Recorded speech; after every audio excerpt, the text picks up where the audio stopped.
कुंभ मेला हुआ और कुंभ मेला में 60 करोड़ से ज्यादा भारतवासियों ने जाके गंगा में डुबकी लगाई और वहां पे ऐसे ऐसे राक्षस है, शैतान है, जिन्होंने हमारी जो माताएं बहनें हैं जो आत्मशुद्धि के लिए वहां गई थी, वो गंगा में स्नान कर रही थी, उनके वीडियोस बनाए और वो जब कपड़े चेंज कर रही थी उसके भी वीडियोस बनाए और उसको सोशल मीडिया प्लेटफॉर्म्स पे डाल दिया, अपलोड कर दिया और उससे पैसा कमाना चालू कर दिया। एक वीडियो के 10,000 उसको वायरल कर दिया।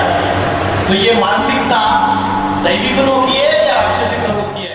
तो आज का जो टॉपिक है हमारा, वो टॉपिक है भगवत गीता में अध्याय 16 में दैवी गुण कौन से है और राक्षसी प्रवृत्तियां कौन सी है।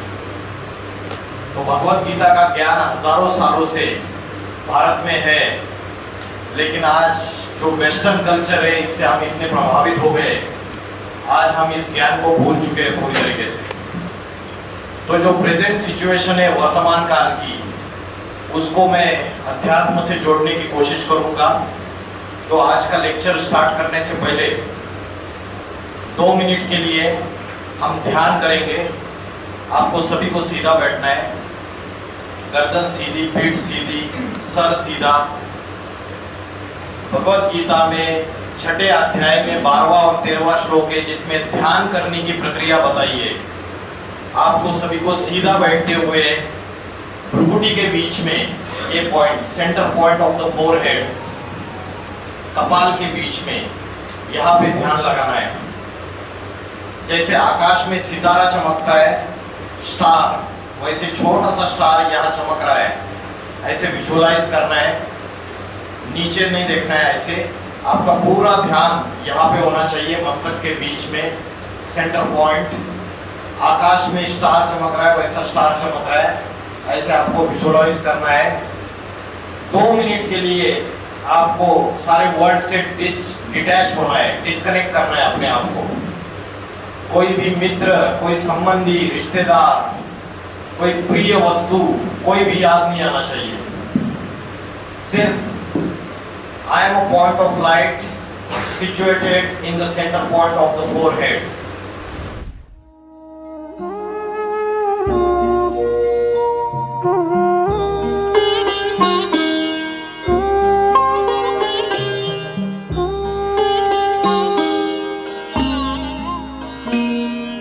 ज्योति बिंदु परमात्मा से है मेरी आत्मा, अब चल कर ले मिलन। परमानंद का अनुभव कर, ओ परमानंद का अनुभव कर, तू धन्य बना जीवन। फिजिकल एक्सरसाइज हम रोज करते हैं, लेकिन मन को एकाग्र करने की जो एक्सरसाइज है, उसके लिए हम 24 घंटे में कितना टाइम देते हैं, अपने आप से पूछना है। क्योंकि माइंड, इंटेलेक्ट, मन, बुद्धि और संस्कार, ये तीनों चीजें जो है वो हमारे कर्मों की स्टोरेज स्पेस है। जैसे मोबाइल में जो डेटा होता है वो आपके मेमोरी कार्ड में होता है, और जब आप मेमोरी कार्ड निकाल के दूसरे मोबाइल में डालते हैं तो डेटा ट्रांसफर हो जाता है। वैसे ही आत्मा जो है एक बॉडी को छोड़ देती है, दूसरे बॉडी में चली जाती है, तो आत्मा के साथ साथ क्या ट्रैवल करता है पता है आपको? पुनर्जन्म की थ्योरी को सनातन धर्म में मानते हैं, तो आत्मा के साथ साथ क्या ट्रैवल करता है, किसी को पता है? हाँ, कर्म। तो कर्म जो ट्रैवल करते हैं वो कर्म कहीं ना कहीं स्टोर है, और जिसमें स्टोर है वो है मन, बुद्धि और संस्कार।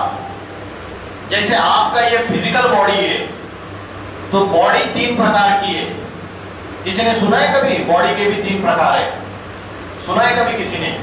एक है फिजिकल बॉडी, जिसको बोलते हैं स्थूल शरीर। दूसरा है सूक्ष्म शरीर, जिसको बोलते हैं एस्ट्रल बॉडी या ट्रांसपेरेंट बॉडी, उसको बोलते हैं सूक्ष्म शरीर। और तीसरा है कॉजल बॉडी, कारण शरीर, माना आत्मा। ये 3 है। आपको सिर्फ स्थूल शरीर जो फिजिकल बॉडी है वो दिखाई देता है, लेकिन जो सूक्ष्म शरीर है उसमें भी सूक्ष्म इंद्रिया है, आंख कान नाक सारी 10 इंद्रिया, और उसके बाद मन बुद्धि संस्कार भी उसके साथ है। जब हम किसी व्यक्ति की डेथ हो जाती है तो उसके साथ साथ उसकी आत्मा और सूक्ष्म शरीर दोनों ट्रैवल करते हैं, मन बुद्धि संस्कार भी साथ साथ जाते हैं। इसलिए पिछले जन्मों में हमने जो भी कर्म किए, अच्छे कर्म किए बुरे कर्म किए, वो अगले जन्म में भी साथ साथ जाते हैं। तो माइंड एंड इंटेलेक्ट में ये स्टोरेज स्पेस है, जिसमें हमारे सारे कर्म ये स्टोर है, जिसके कारण आज आप देख रहे हैं कि 2-2, 3-3 साल के बच्चे, छोटे छोटे बच्चे मोबाइल चलाने में, स्मार्टफोन चलाने में एक्सपर्ट है एकदम। और इतने एक्सपर्ट है, हमें कुछ चीजें आती नहीं है, वो सेटिंग में जाएंगे, सारा चेंज कर देंगे सेटिंग वगैरह। यहां तक कि अभी 2 साल का कोई बच्चा है, वो सारे सॉफ्टवेयर प्रोग्रामिंग लैंग्वेज की नॉलेज है उसको। तो कहां से आया उसके अंदर? पिछले जन्म में आत्मा के अंदर जो संस्कार है वो संस्कार ट्रैवल करते हैं। कभी कभी छोटे बच्चे को उनके घर वालों ने कभी चोरी करना सिखाया नहीं, दोस्तों ने कभी सिखाया नहीं, लेकिन बचपन से वो चोरी करना चालू कर देता है। तो ये संस्कार अनेक जन्मों के होते हैं। और ये साइकिल, बर्थ डेथ, फिर से बर्थ फिर से डेथ, ये साइकिल चलता रहता है। अगर हमारे अंदर कोई गलत चीजें है तो इस विशेष साइकिल को ब्रेक कैसे करें, कैसे इसको सुधारे और कैसे इससे बाहर आए इस नेगेटिविटी से। तो उसके लिए आज हम भगवत गीता का चैप्टर नंबर 16, इसमें हम देखेंगे कि डिवाइन क्वालिटीज कौन सी है, दैवी गुण कौन से और राक्षसी प्रवृत्तियां कौन सी है, और कैसे इस साइकिल को ब्रेक किया जाए, विशेष साइकिल को, ये निगेटिविटी को कैसे हम खत्म करें। कि भगवत गीता में एक कंसेप्ट बताया है कि ये सार जो है, ये संसार 2 ही प्राणियों में डिवाइड है, 2 ही कैटेगरीज की हुई है इस संसार में। एक है देवता और दूसरा है राक्षस।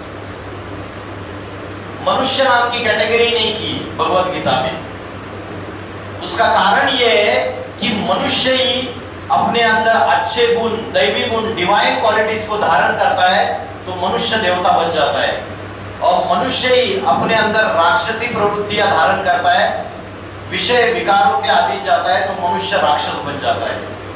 मतलब मनुष्य ही देवता होता है, मनुष्य ही राक्षस होता है। इसलिए राम और रावण की युद्ध हमारे अंदर सबके चल रही है, कोई भी नहीं छूटा उससे। राम है हमारे अंदर की पॉजिटिविटी, अच्छाई, और रावण है हमारे अंदर की राक्षसी प्रवृत्तियां। तो आज की तारीख में हमारे अंदर जो युद्ध चल रही है उसमें जीत किसकी हो रही है? राम की हो रही है, रावण की हो रही है?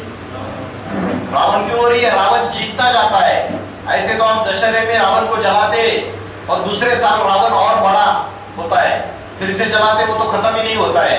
तो ये कलयुग जो है, अभी कौन सा युग चल रहा है? कलयुग। सिर्फ कलयुग नहीं चल रहा है, घोर पापी कलयुग चल रहा है। और कलयुग में 2 दोष है, संग दोष और अन्न दोष।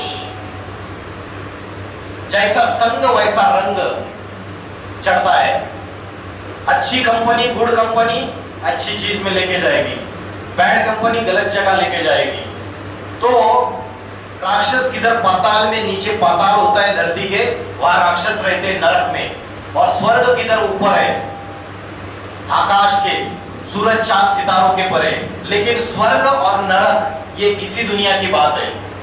क्या आज कई सारे मनुष्य नरक की यातनाएं नहीं भोग रहे हैं? क्या इसी धरती पर भोग रहे हैं या नहीं?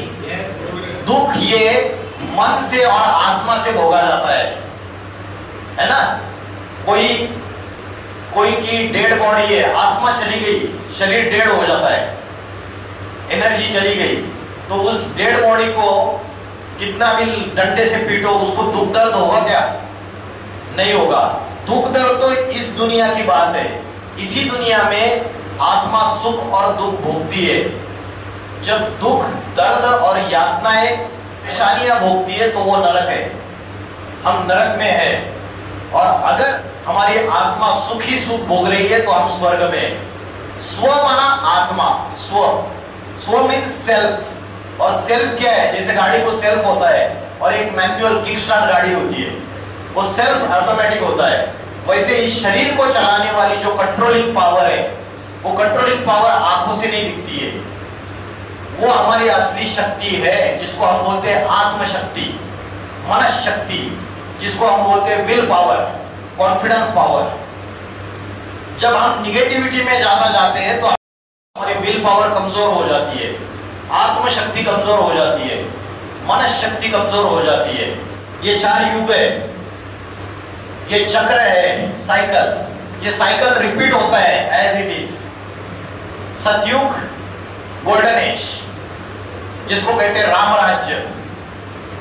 सारी दुनिया चिल्ला रही है, खासकर भारतवासी, कि राम राज्य आना चाहिए फिर से। क्यों आना चाहिए? क्योंकि राम राज्य में किसी भी प्रकार की दुख दर्द पीड़ा, कोई चोरी चकारी डकैती, कोई चीटिंग, जैसे आज की दुनिया में झूठ, उसका नामो निशान नहीं था। तो सतयुग है राम राज्य, जिसको मुस्लिम लोग कहते हैं जन्नत, क्रिश्चियन लोग बोलते हैं पैराडाइज या हेवन, मुस्लिम लोग कहते हैं उसको जन्नत, और हिंदू लोग कहते हैं स्वर्ग या वैकुंठ। सबने उसको नाम अलग अलग दे दिए। है वो सतयुग, वो आइडियल नेशन की कंसेप्ट है, जिसमें सुख ही सुख का राज्य है, शांति है, परमानेंट शांति है। आज करोड़पति अरबपति भी है, जिसके पास बहुत पैसा है, लेकिन गारंटी नहीं है कि उसके जीवन में सुख और शांति है।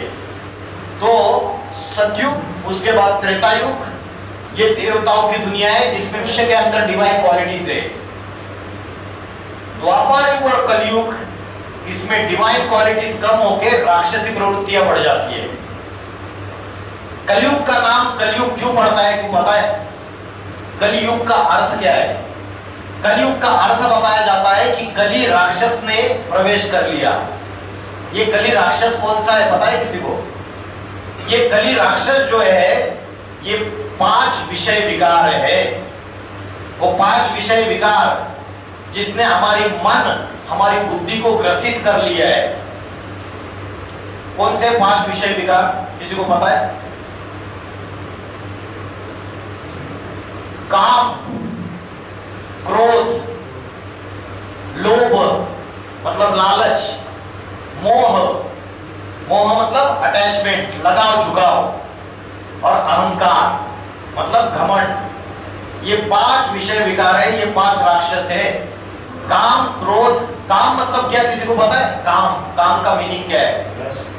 लस्ट। इसने जवाब दिया, परफेक्ट। काम का अर्थ है लस्ट, विषय वासना। आप तो बोलेंगे वो गलत कहा है, गलत है। अभी दुनिया में इसकी वजह से सबसे ज्यादा क्राइम्स बढ़ते चले जा रहे हैं, और मनुष्य जानवर से भी नीचे चला जा रहा है। मनुष्य जो कर्म कर रहा है, वो कर्म उसको इतना बुद्धि को भ्रष्ट करता जा रहा है पूरी तरीके से। तो काम ये 5 विषय विकारों का मुखिया है, काम। उसके बाद क्रोध। जब कामना या इच्छा पूरी नहीं होती है तो मनुष्य को क्रोध आता है। जब उसकी कोई डिजायर होती है, इच्छा होती है, वो पूरी नहीं होती है तो क्रोध आता है, सेटिस्फैक्शन नहीं मिलता है। क्रोध के बाद है लालच। लालच बुरी वाला है, बोलते हैं मेरी थाली में परोसा हुआ खाऊंगा ही, लेकिन दूसरे के थाली में जो परोसा हुआ है वो छीन के खाऊंगा। ये जो प्रवृत्ति है, इसको कहते हैं लालच, लोभ, ग्रीड। उसके बाद आता है मोह, और जो मोह है वो मोह मतलब लगाव, अटैचमेंट। हमारा व्यक्तियों से जो अटैचमेंट होता है, नई शादी हो गई तो पति के अटैचमेंट पत्नी के साथ होती है और पत्नी के अटैचमेंट पति के साथ होती है, और वो अटैचमेंट कभी कभी निगेटिव रूप ले लेती है और उसकी वजह से डाइवोर्स हो जाते हैं। वो निगेटिव रूप ले लेती है, उसका पॉजिटिव इफेक्ट नहीं निकलता। एक्स्ट्रा अटैचमेंट, अति का लगाव, ये भी एक विषय विकार है। और पांचवा है अहंकार, घमंड। बुद्धि का घमंड हो कि मैं बड़ा होशियार, मैं बड़ा इंटेलिजेंट। किसी को अपने धन का घमंड होता है, किसी को अपने परिवार का घमंड होता है, किसी को अपनी शक्ति का घमंड होता है, किसी को अपनी सुंदरता का घमंड होता है, किसी को अपनी पर्सनैलिटी का घमंड होता है। तो ये पांचों विषय विकार कलयुग में अति में बढ़ते जाते हैं। काम, क्रोध, लोभ, मोह, अहंकार। कोई बताएगा, रिपीट करेगा कौन से 5 विषय विकार है? काम, क्रोध, लोभ, मोह, अहंकार। ठीक है। राक्षस जो है, ऐसा जरूरी नहीं है कि कोई बड़े बाल वाला, कोई बड़े बड़े दांतों वाला राक्षस। ये तो चित्रकार ने चित्रकारिता की, ये हमारे अंदर की राक्षसी प्रवृत्तियों की निशानी है सारी की सारी। तो द्वापर युग और कलयुग में मनुष्य के अंदर दैवी गुण कम होते हैं और राक्षसी वृत्तियां बढ़ती चली जाती है। सतयुग में हमारी कॉन्शियस लेवल जो है वो हाई है, और त्रेता युग और द्वापर युग और कलयुग में हमारी जो कॉन्शियस लेवल है वो लो है। तो भगवत गीता 16वें अध्याय में दैवी गुण कौन से हैं और राक्षसी प्रवृत्तियां कौन से हैं, उसको विस्तार में बताया हुआ है। मैं बहुत शॉर्ट में बताऊंगा आपको, आप खुद ही एनालिसिस कर सकते हैं। दैवी गुण क्या क्या है वो हम बचपन से सुनते आए हैं, अभी वो पाठ मैं नहीं पढ़ाऊंगा, है ना, उसमें नहीं जाएंगे हम। वो तो बचपन से हम सुनते आए, निर्भयता है, चैरिटी है, उसके बाद अपनी इंद्रियों को संयमित रखना है और आत्म विषय अध्ययन करना है। मैं आज एक ही बात बताऊंगा, भगवत गीता में 16वें अध्याय में पहला श्लोक है, सत्व संशुद्धि ज्ञान योग व्यवस्थिता दानं तपस्य यज्ञश्च स्वाध्यायस्तप आर्जवम्। इसमें जो सत्व संशुद्धि है, शब्द का अर्थ बताऊंगा। सत्व संशुद्धि का अर्थ है मन बुद्धि की सफाई, cleanliness of mind and intellect, cleansing of mind and intellect. जैसे गाड़ी की सर्विसिंग करते हैं ना, 4 महीने के बाद, 5 महीने के बाद, 6 महीने के बाद, टाइम टू टाइम सर्विसिंग करते हैं, बड़ा ध्यान रखते हैं और शरीर का भी डिटॉक्सिफिकेशन करते हैं। लेकिन मन और बुद्धि का डिटॉक्सिफिकेशन भी जरूरी है और मन और बुद्धि की सफाई भी बहुत जरूरी है। आज किसी भी स्कूल, कॉलेज, यूनिवर्सिटी में मन की शुद्धता, मन का प्यूरिफिकेशन और आत्मा का प्यूरिफिकेशन कैसे करना है सिखाया जाता है क्या? शरीर मैला होता है तो रोज सवेरे स्नान करते हैं और साबुन रगड़ रगड़ के लगाते हैं ताकि मैला हट जाए। लेकिन जो मैला, हमारे जो कचरा हमारे मन और बुद्धि और हमारे आत्मा में जमा हो रहा है, उसकी सफाई कैसे करें? किसी को पता है? बताइए मुझे भी। मेडिटेशन। सर ने जवाब दिया, उसकी सफाई करनी है तो मेडिटेशन, एकदम परफेक्ट आंसर है। तो मेडिटेशन जिसको हम ध्यान कहते हैं, ये एक तरीका हो गया। और एक तरीका है, जैसे जल से शरीर शुद्ध होता है, मैला साफ होता है, वैसे ज्ञान भी एक जल है, ज्ञान जल। जैसे जल पतला होता है, बहता रहता है, वैसे ज्ञान की धारा भी बहती रहती है। तो ये ज्ञान भी जल है एक प्रकार का। कौन सा ज्ञान? लेकिन कौन सा ज्ञान अगर हम लेंगे तो हमारी आत्मा की शुद्धि होगी, मन और बुद्धि की सफाई होगी। वकील बनने का ज्ञान, डॉक्टर बनने का ज्ञान, इंजीनियर बनने का ज्ञान, कोई बिजनेस धंधा करने का ज्ञान, कौन सा ज्ञान से सफाई होगी? आत्मज्ञान। बहुत अच्छा जवाब दिया, आत्मज्ञान, अध्यात्म ज्ञान। भगवत गीता में भगवान ने अर्जुन को बोला, अध्यात्म विद्या विद्या नाम। यह अध्यात्म विद्या सर्वश्रेष्ठ विद्या है। वकील बनने की, डॉक्टर बनने की, इंजीनियर बनने की विद्या सर्वश्रेष्ठ विद्या नहीं है। आज कॉलेजेस, यूनिवर्सिटी में बहुत सारे वकील, डॉक्टर, इंजीनियर तैयार हो रहे हैं, लेकिन क्या चारित्र तैयार हो रहा है? एक कॉलेज में गया था मैं, पूना में, Sinhagad institute of engineering and technology. वहां पे लिखा था एक बोर्ड पे, mission We are not committed to provide only good engineers, but also committed to provide good human beings. ये good human being क्या होता है? मतलब कॉलेज का कहना है हम सिर्फ इंजीनियर नहीं तैयार कर रहे, हम अच्छे ह्यूमन बीइंग, अच्छे इंसान भी तैयार कर रहे हैं। तो ह्यूमन बीइंग इस शब्द का अर्थ मुझे कौन बताएगा? ह्यूमन बीइंग ये दो शब्दों से बना हुआ है, ह्यूमन और being. Human means human skeleton, physical body, और बीइंग मीन्स एनर्जी। ये दुनिया मैटर और एनर्जी, पदार्थ और ऊर्जा, ये दो ही चीजों से बनी हुई है। और पदार्थ मतलब ये शरीर जो पंच तत्वों से बना हुआ है, जल वायु अग्नि पृथ्वी आकाश। ये मिट्टी का पुतला है, मिट्टी में मिल जाता है, इसलिए मरने के बाद जला दिया जाता है या गाड़ दिया जाता है। और जो रहती है वो ऊर्जा, एनर्जी, प्राण शक्ति, जिसको कहते हैं आत्मा। तो human being, human means human skeleton, physical body, हड्डी मांस का पुतला, हड्डी और मांस से बना हुआ। और आत्मा जो है वो बीइंग है, एनर्जी, प्राण शक्ति, चेतना, कॉन्शियसनेस, अलग अलग नामों से बोलो उसको, वो आत्मा है। तो हम अच्छे ह्यूमन बीइंग बनाना चाहते हैं, मतलब ऐसा व्यक्ति जिसको शरीर का भी ज्ञान है और अपनी आत्मा का भी ज्ञान है, वो ह्यूमन बीइंग है।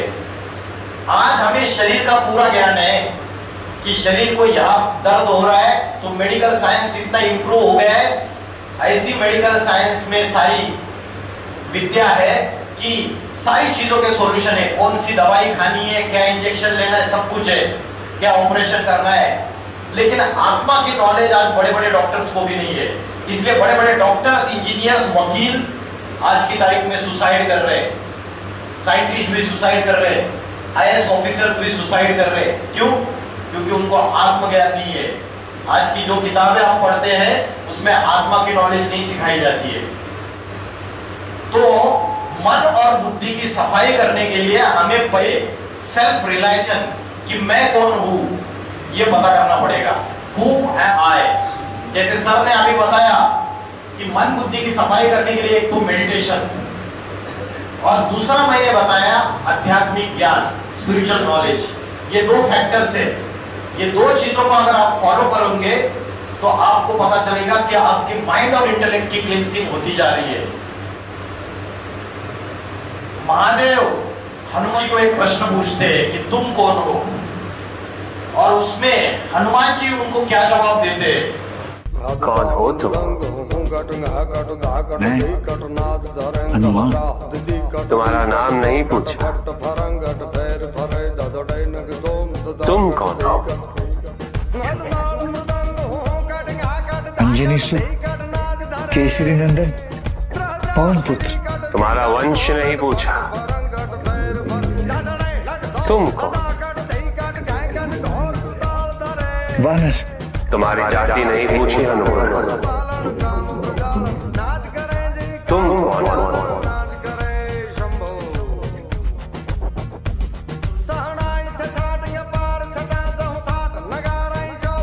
मुझे ज्ञात नहीं, मुझे केवल ये ज्ञात है कि मुझे कुछ ज्ञात नहीं। मुझे अभी यही ज्ञात है कि मैं स्वयं अज्ञात हूं। हनुमान जी अपनी असली पहचान नहीं बता पाए। वैसे आज हम सभी अपनी असली पहचान भूल चुके हैं।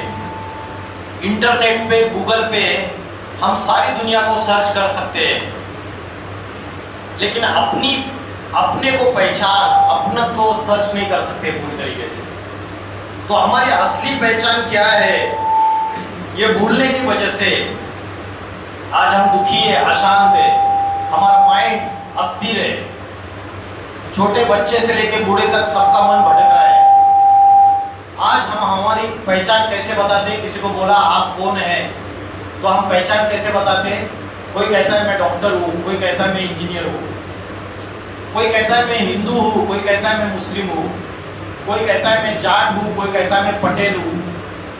तो हम अपनी जाति के आधार से, अपनी क्वालिफिकेशन के आधार से, अपने धर्म के आधार से अपनी जेंडर के आधार से अपनी पहचान बताते हैं, लेकिन ये हमारी असली पहचान नहीं है, ये हमारी परमानेंट आइडेंटिटी नहीं है। हमारी जो परमानेंट आइडेंटिटी है ये हम कंप्लीटली भूल चुके हैं, और हमारी जो टेम्पररी आइडेंटिटी है इसमें हम फंस चुके हैं। तो हमारी असली आइडेंटिटी क्या है? क्या है असली identity? I am not a physical body, मैं एक शरीर नहीं हूं, मैं आत्मा हूं। ये मेरी असली आइडेंटिटी है। यह हड्डी मांस का पुतला है, इसमें जब आत्मा प्रवेश करती है तो इसे कहा जाता है जीवात्मा, या इसे कहा जाता है ह्यूमन बीइंग। हमारी जो असली आइडेंटिटी है वो हम पूरी तरीके से भूल चुके हैं। जैसे कस्तूरबा होता है, हिरन होता है, एक हिरन सारे जंगल में भागता रहता है कि सुगंध कहां से आ रही है, उसको पता ही नहीं, उसके पेट में नाभि में जो कस्तूरी है उससे सुगंध आ रही है। वैसे मनुष्य का हाल है, सारी दुनिया में भाग रहा है शांति के लिए, सुख के लिए, कि धन कमाऊंगा तो सुख आएगा, शांति आएगी। साधन इकट्ठा कर रहा है, गाड़ी घोड़ा सब कुछ इकट्ठा कर रहा है, बड़ा फ्लैट बंगलो सारी चीजें इकट्ठा करता जा रहा है, सारी वस्तुओं के पीछे, व्यक्तियों के पीछे भाग रहा है, लेकिन उसको फिर भी वो सुख शांति का एहसास नहीं हो रहा है। उसका कारण ये है कि पीस एंड हैप्पीनेस ये आपके अंदर समाई हुई है, बाहर नहीं है। हम जिसको बाहर के साधनों में और व्यक्तियों में ढूंढ रहे हैं वो हमारे अंदर की बात है, ये इंटरनल है, हमारे अंदर समाई हुई चीज है ये। तो आत्मा जो है उसका ज्ञान हम भूल चुके, इसके कारण हम दुखी और अशांत है।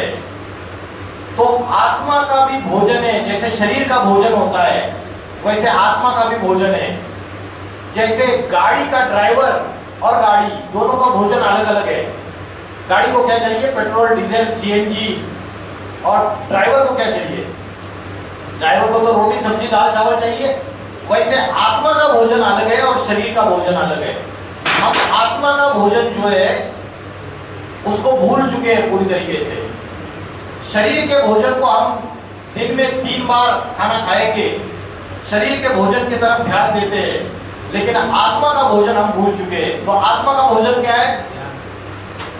अभी बताया थोड़ी देर पहले। हाँ, ज्ञान और दूसरा है ध्यान। सिंपल, 2 जवाब है। आत्मा का भोजन है ज्ञान और ध्यान। और ध्यान कैसे करना है? तो आत्मा कहाँ रहती है तब हम ध्यान करें? आत्मा यहाँ पे रहती है, नाक पे रहती है, हृदय में रहती है, कहाँ रहती है आत्मा? कौन बताएगा? आत्मा का रहने का स्थान कौन सा है? इनका जवाब है भ्रुकुटी के बीच में, यहाँ आत्मा रहती है। आपके पास क्या प्रूफ प्रमाण है कि आत्मा यहाँ रहती है? या तो बुद्धिमान लोग बैठे हुए ये मानेंगे नहीं बिना प्रूफ और प्रमाण के कि आत्मा यहाँ रहती है। आत्मा तो दिखती नहीं है, तो जो चीज दिखती नहीं है उसको आज व्यक्ति मानता भी नहीं है, इसलिए आज मनुष्य नास्तिकता की तरफ जा रहा है। लेकिन ये ज्ञान हजारों सालों से आत्मा परमात्मा का ज्ञान हमारे सारे शास्त्रों में लिखा हुआ है। तो आत्मा भ्रुकुटी के बीच में रहती है। इसका प्रूफ और प्रमाण ये है कि भारत की जो कन्या माता है, हमारी माताएं बहनें यहाँ पे बिंदी लगाती है और कुछ लोग यहाँ पे टीका या तिलक लगाते हैं, क्योंकि ऋषि मुनियों को पता था द्वापर युग से कि मनुष्य जो है वो बॉडी कॉन्शियसनेस में आ रहा है, अपनी फिजिकल बॉडी को ही सब कुछ समझ बैठा है। तो उसको ये ध्यान रहे कि शरीर को चलाने वाली जो शक्ति आत्मा है वो यहाँ पे बैठी है उत्तमांग में, इसको कहते हैं उत्तमांग। इसके नीचे आंख, नाक, कान, 5 ज्ञानेंद्रिया, 5 कर्मेंद्रिया, 10 इंद्रियों का मालिक है ये इंद्रियों का ओनर है, इंद्रियों को चलाने वाला। जैसे राजा होता है ना, राजा कहाँ होता है? टॉप में बैठता है हमेशा, और जो मंत्री, नौकर, चाकर, प्रजा वो सारे नीचे की तरफ बैठ जाते हैं। तो वैसे ये राजा बैठा हुआ है आत्मा। भगवत गीता में इसका प्रूफ प्रमाण है। भगवत गीता में एक श्लोक आया है, भ्रुकुटी के मध्य में, भ्रुकुटी रोर मध्य प्राण में आवश्य सम्यका, भ्रुकुटी के मध्य में प्राण शक्ति स्थित है और भ्रुकुटी के मध्य में चंचल मन को एकाग्र करते हुए परमात्मा का स्मरण करो। ये बात भगवत गीता में आई हुई है। तो आत्मा भ्रुकुटी के बीच में रहती है और आत्मा का भोजन है, इधर सामने लिखा है आध्यात्मिक ज्ञान और योग। ठीक है, अभी योग इस शब्द का अर्थ क्या है? मैंने को बताया भ्रुकुटी के बीच में आत्मा का ध्यान करना है। आत्मा कैसे दिखती है? जैसे आकाश में छोटा सा स्टार है वैसे आत्मा है, अणु से भी अति सूक्ष्म है। It is the infinitesimal then the atoms and molecules. अणु से भी अति सूक्ष्म है आत्मा। जैसे मैंने स्विच ऑन कर दिया और ये पंखा चल गया, ये बल्ब जल रहा है, तो आपने देखा कि क्यों जल रहा है ये? क्योंकि इलेक्ट्रिक करंट फ्लो हो रहा है केबल में से, वायर में से। इलेक्ट्रिक करंट को देखा है आपने आंखों से? नहीं देखा, लेकिन आप उसके अस्तित्व को एक्सेप्ट करते हो, मानते हो साइंस के एक्सपेरिमेंट के अनुसार। वैसे आत्मा इन आंखों से दिखती नहीं, लेकिन उसका अनुभव किया जा सकता है। प्रैक्टिस करेंगे तो एक्सपीरियंस करेंगे कि यहाँ कोई शक्ति है, पावर है यहाँ पे। और वो प्रैक्टिस करने का सबसे अच्छा समय कौन सा है? Morning time. मॉर्निंग टाइम जिसको बोलते हैं ब्रह्म मुहूर्त का समय। तो ब्रह्म मुहूर्त का जो समय है अर्ली मॉर्निंग का, सूरज उगने से पहले सवेरे 2 बजे से लेकर 4:45 बजे तक का जो समय है वो ब्रह्म मुहूर्त का समय है। लेकिन ये दुनिया में 2 प्रकार के लोग हैं, एक है भोगी और दूसरा है योगी। भोगी क्या करता है? भोगी रात को देर बजे तक जगता रहता है, रात को 12 बजे तक, 1 बजे तक, 2 बजे तक जगता रहेगा। आज वो मोबाइल आए हुए हैं ना, अभी पिछले 10-12 सालों से उस मोबाइल में या टीवी में गंदे गंदे वेब सीरीज जिसमें सेक्सुअल कंटेंट है, जिसमें वायलेंस है, सारी गंदी चीजें, सारा कचरा लेके फिर सोते हैं लोग आज की डेट में। सभी की बातें बोल रहा हूँ, शहरों में ये लाइफस्टाइल हो चुका है आज की तारीख में। तो रात्रि का जो समय है 9:30 बजे से लेकर 12:30-1 बजे तक का समय, इसको कहते हैं राक्षस काल। क्या कहते हैं? राक्षस काल। इस समय दुनिया में सारे पाप और सारी निगेटिविटी उसकी अति होती है। अंधकार में ही पाप होते हैं, अंधकार में चोरी चकारी सारे गलत काम होते हैं। तो रात्रि के समय जल्दी सोना चाहिए। जो योगी है वो रात्रि के समय जल्दी सोता है और ब्रह्म मुहूर्त के समय उठता है। और जो भोगी है रात के 1-2 बजे तक जगेगा और सवेरे 9-10 बजे तक उठेगा। तो योगी बनना अच्छा है या भोगी बनना अच्छा है? योगी। तो जो योगी है तो ब्रह्म मुहूर्त के समय सवेरे 4 बजे भी उठ जाते हैं आप। आपका शेड्यूल कितने बजे उठने का है?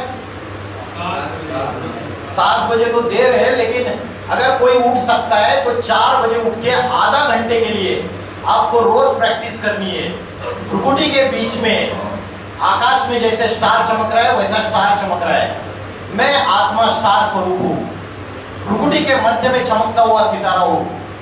सबको डिटैच कर दो, सारे वर्ल्ड से डिटैच हो जाओ। बोलिए तो ये करने से क्या फायदा, क्या होगा? बताओ फायदा क्या होगा? चंचल मन को, मन में मल्टीपल थॉट्स आते हैं या नहीं आते?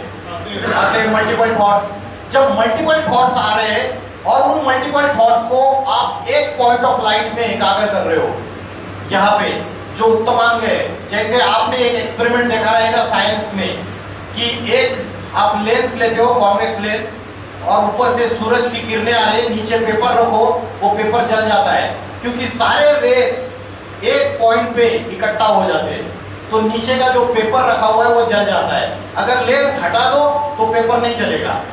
वैसे आपके माइंड में जो मल्टीपल थॉट्स आ रहे हैं, अनेक विचार आ रहे हैं और आपका माइंड डाइवर्टेड है, उस डाइवर्टेड माइंड को आप यहाँ पे एक पॉइंट ऑफ लाइट, जैसे आकाश में स्टार चमकता है या दिए के ज्योति की ऊपर का बिंदु, उसमें कॉन्सेंट्रेट कर रहे हो।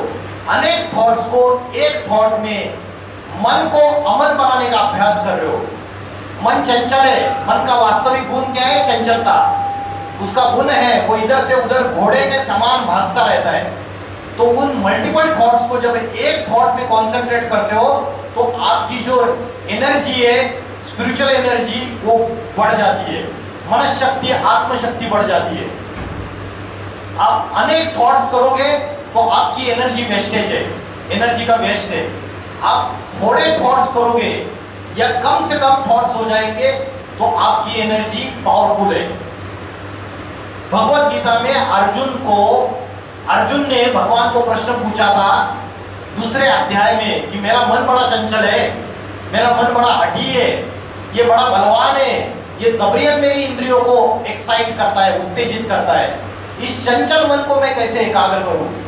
अगर आप भगवत गीता पढ़ेंगे, हिंदी में पढ़िए, उसमें अर्जुन का ये क्वेश्चन है। अर्जुन को हम धनुर्धारी समझते, हम महाभारत की लड़ाई कथा सारी समझते, लेकिन भगवत गीता को हमने देखा नहीं है। पूरे भगवत गीता में चैप्टर नंबर 1 से लेकर 18 तक कहीं भी हिंसा की, वायलेंस की कोई बात नहीं है। तो अर्जुन का प्रश्न है कि मेरा मन चंचल है, ये बड़ा हठी है, ये बलवान है, ये जबरियत मेरी इंद्रियों को उत्तेजित करता है, इस चंचल मन को मैं कैसे एकाग्र करूं। और सारी भगवत गीता में जितनी नॉलेज भगवान ने दी है अर्जुन को, वो सेल्फ रियलाइजेशन की नॉलेज है, कि अपने आत्मा का ज्ञान दिया है उसको, मन को कैसे कंट्रोल करे, आत्मा की शक्ति कैसे बढ़ाए। तो एक होती है फिजिकल स्ट्रेंथ, जैसे इन्होंने पूछा कि यहां कॉन्सेंट्रेट करने से क्या होगा। जो मनुष्य को 10 इंद्रिय है, ये 5 इंद्रिया जो है इसको बोलते हैं ज्ञानेंद्रिया और 5 कर्मेंद्रिया। एक मूत्र द्वार है, एक मल द्वार है। मूत्र द्वार, जो मूत्र द्वार है, जब उससे हम विषय भोगते हैं तो क्या होता है, उस इंद्रिय से हमारी शक्ति जो है ना वो क्षीण हो जाती है। वो जो शक्ति क्षीण होती है उसको आप बोलते हैं वीर्य। क्या बोलते हैं, वीर्य या सीमेन या रज, उसकी शक्ति डिस्चार्ज हो जाती है। जब आप थर्ड आई बोलते हैं इस पॉइंट को, क्या बोलते हैं, थर्ड आई। शंकर जी को दिखाया है ये तीसरा नेत्र, त्रिनेत्र, थर्ड आई। जब आप यहाँ पे कॉन्सेंट्रेट करते हो तो आपकी जो ऊर्जा है वो नीचे की तरफ फ्लो होने की जगह ऊपर फ्लो होती है, अपलिफ्ट होती है, अपवर्ड्स फ्लो होना चालू हो जाती है, डाउनवर्ड्स फ्लो होने की जगह पे। तो आप अपनी एनर्जी को ऊपर उठाते हो यहाँ पे कॉन्सेंट्रेट करके, अपने मल्टीपल थॉट्स को एक पॉइंट ऑफ लाइट में कॉन्सेंट्रेट करते हो, जिससे आपकी आध्यात्मिक ऊर्जा, स्पिरिचुअल एनर्जी बढ़ जाती है। और स्पिरिचुअल एनर्जी जिसकी बढ़ती है उसका मन शांत होगा, उसके अंदर राक्षसी प्रवृत्तियां कम से कम होगी, और मन पावरफुल बन गया तो मन अपनी इंद्रियों को कंट्रोल में रख सकता है। अभी समझो डॉक्टर ने बोला कि भाई आपको शुगर बहुत बढ़ गई है, आपको शुगर की प्रॉब्लम है, तो आपको डायबिटीज है, तो आपको मिठाई नहीं खानी है। और सामने जैसे ही मैं आया और सर ने बोला सर ये ले लीजिए रसगुल्ला खाइए। अभी डॉक्टर ने तो बताया हुआ है कि मिठाई नहीं खानी है, लेकिन जैसे ही सर ने रसगुल्ला दिखाया मेरी आंखें रसगुल्ले की तरफ गई, मेरे मुंह में पानी आया, ये इंद्रिय है, मेरी जिह्वा ललचायमान हो गई और मेरी बुद्धि का फैसला कि डॉक्टर ने बोला है नहीं खाना है, मैंने माना ही नहीं और मेरी इंद्रियां हावी हो गई, हाथ आगे किया, रसगुल्ला उठाया और मुंह में डाल दिया। तो मेरी बुद्धि जो है वो डिसीजन मेकिंग पावर है, निर्णय करने की शक्ति, रैशनल थिंकिंग, क्या अच्छा है क्या बुरा है, what is good what is bad, क्या सही है क्या गलत है, ये निर्णय करने की शक्ति बुद्धि है। लेकिन बुद्धि की बात मेरी इंद्रियां, मेरे ये जो सेंसेस है ये मान रहे हैं क्या आज की तारीख में? नहीं मान रहे, ये अनकंट्रोल्ड है, ये कंट्रोल में नहीं है मेरे मन और बुद्धि के। भगवत गीता कहती है इंद्रियों से पावरफुल, इंद्रियों से प्रबल है मन। जो मन अगर एकाग्र हो जाए तो इंद्रियों को कंट्रोल कर सकता है। जो चीज नहीं करनी है वो चीज मेरी इंद्रियां अगर भाग रही है तो उनको कंट्रोल करने के लिए मन है, और मन को कंट्रोल करने वाली बुद्धि है। लेकिन बुद्धि आज जमाना है इंटरनेट का, मोबाइल का, ये सारी चीजें यूज करके सोशल मीडिया, व्हाट्सएप, फेसबुक और उसके बाद क्या और क्या है वो यूट्यूब और स्नैपचैट, इंस्टाग्राम, ये सारी चीजें यूज करके हमारी बुद्धि श्रेष्ठ बन रही है, भ्रष्ट बन रही है, भ्रष्ट बन रही है। छोटे छोटे बच्चों की बुद्धि भ्रष्ट बन रही है 4th क्लास 5th क्लास में। और हाँ जी, सोशल मीडिया से बहुत सारी नॉलेज भी तो गेन होती है। हाँ, नॉलेज गेन हो रही है, बहुत अच्छी बात है, लेकिन जैसे फायदे हैं, आप अगर खुद को एनालिसिस करोगे, मैं भी एडवोकेट हूं, अगर मैं खुद को एनालिसिस करूं और सारी दुनिया खुद को एनालिसिस करेंगे तो हम कितना समय उसका पॉजिटिव लेने के लिए यूज करते हैं और कितना समय उसके दुष्परिणाम ज्यादा हो जाते हैं, हमारी बुद्धि नेगेटिविटी में चली जाती है।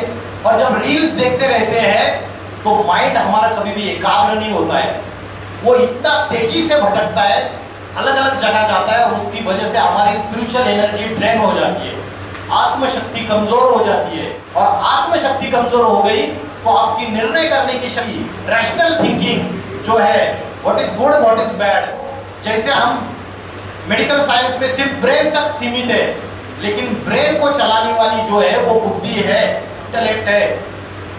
और उसको अगर हम समझे बुद्धि को क्या फीडिंग चाहिए, जैसे शरीर को अच्छी चीजें फीडिंग करेंगे, ड्राई फ्रूट्स खिलाएंगे, प्रोटीन खिलाएंगे, 1 मिनट बस, प्रोटीन खिलाएंगे तो शरीर पावरफुल हो जाएगा। वैसे बुद्धि को अगर हम पॉजिटिव चीजें फीड करेंगे, आध्यात्मिक ज्ञान, स्पिरिचुअल नॉलेज और मेडिटेशन, ये 2 चीजें करेंगे तो फायदा होगा। हाँ बोलिए। जैसे आप अपनी डाइट और फूड के बारे में बोल रहे थे। हाँ जी। मतलब मैंने कहीं पता किया, मतलब कहीं पे मैं गया, हाँ जी, और फिर मैंने मतलब नॉनवेज छोड़ दिया। हाँ जी। मुझे ऐसा लगा कि मेरे हार्मोन्स जो होते हैं वो बैलेंस हो गए, हार्मोन्स इम्बैलेंस हो गए। मतलब मैंने नॉनवेज खाना स्टार्ट किया, हाँ, तो फिर हार्मोन सही हो गए। तो फिर से डाइट का क्या, मतलब डाइट से क्या कनेक्शन है? देख मैं बोल रहा हूँ, जैसे शरीर के लिए, जैसे आप गए, तो वही कह रहा था सर, शरीर तो डाइट से ही चलेगा, डाइट से चलेगा, नॉनवेज छोड़ना पड़ेगा। हाँ, उससे मेरे हार्मोन्स इम्बैलेंस हो गए थे, तो वही बोल रहा हूँ। अभी जैसे कि मैं एक एग्जाम्पल देता हूँ, हम तो जब से जन्म लिया है, हमने कई साल हो गए, हमने नॉनवेज छोड़ा हुआ है। देखिए कोई भी अभ्यास होता है ना, वो अभ्यास किसी भी चीज का, जैसे कि हम सिगरेट पी रहे और किसी ने अचानक बोल दिया कि सिगरेट छोड़ दो, तो हमें जो हैबिट, संस्कार हमारा लंबे समय का है, वो लंबे समय का संस्कार जल्दी छूटता नहीं है। और हो सकता है ये सारी चीजें स्लो पॉइजन है, स्लो पॉइजन, वो धीरे धीरे अफेक्ट करती है। हो सकता है हम जब सडनली छोड़ देते हैं तो उससे कुछ चेंजेस आए, लेकिन ऐसी चीजों में डरना नहीं चाहिए कभी भी। हार्मोनल इम्बैलेंस हुआ तो भी कोई चीज अगर आपको लग रहा है कि इसका पॉजिटिव इफेक्ट होना है, जैसे आयुर्वेदिक दवाई है, अगर बुखार आया तो हमें पता है कि पैरासिटामोल खानी है या डोलो 650 खानी है, और डोलो 650 खाओ, बुखार 10-15 मिनट में गायब। लेकिन वही आपको पता है बुखार आया तो मैं डोलो 650 नहीं खाता हूँ, मैं खाता हूँ महासुदर्शन घनवटी, और महासुदर्शन घनवटी ये आयुर्वेदिक दवाई है, ये मेरा बुखार तुरंत ठीक नहीं करती है, मुझे पता है, लेकिन ये जड़ से बीमारी को निकाल देती है। ये महासुदर्शन घनवटी इतनी कड़वी होती है, जब हम इसको कूटते हैं, शहद के साथ मिलाते हैं, तब हम खाते हैं इसको। तो आज हम जो भी भोजन सेवन करते हैं, मंदिर में जो आप एक मीठा हलवा बनाया जाता है वो खाते तो बोलते हैं कि प्रसाद है, वही माँ ने घर में अगर हलवा बनाए तो वो प्रसाद क्यों नहीं है? कभी सोचा? इसलिए नहीं है, अगर मंदिर में परमात्मा की याद में शुद्ध मन से शांत माहौल में जो भोजन पकाया जाता है वो प्रसाद है। अगर घर में लड़ाई हो के पत्नी या माँ लड़ाई करते हुए खाना बना रही है, उनके मन में ईर्ष्या द्वेष के विचार चल रहे, झगड़े के कुछ संकल्प चल रहे, तो वो भोजन को प्रसाद नहीं कहेंगे। और अगर शांत माहौल में परमात्मा की याद में जो भोजन है वो घर में सारे व्यक्ति जितने भी है सबके ऊपर पॉजिटिव असर डालेगा, उनका मन शांत रहेगा, उनका मन पवित्र रहेगा। तो शुद्ध अन्न, जब आप स्पिरिचुअल जर्नी करते हो तो स्पिरिचुअल जर्नी में प्योर फूड ये एक फैक्टर है। तीसरा है दैवी गुण, डिवाइन क्वालिटीज। डिवाइन क्वालिटीज तो हमें बचपन से पता है क्या क्या है, शांति, अहिंसा, झूठ न बोलना, रहम करना दूसरों के ऊपर। रहम करने की भी चीज होती है ना, जैसे अलेक्जेंडर राजा था, अलेक्जेंडर के पास रहम नहीं था। जिस भी मैसेडोनिया का किंग था, पूरे विश्व को जीत लूंगा ऐसा उसका ड्रीम था, और जिस भी राज्य में जाता था उसको अपने अंडर कर देता था, और वहां के जो इनोसेंट सिविलियन से, वहां के जो लोग हैं उनकी हत्या कर देता था। तो रहम नाम की चीज नहीं थी। तो ये राक्षसी प्रवृत्ति है, दैवी क्वालिटी है, राक्षसी प्रवृत्ति है।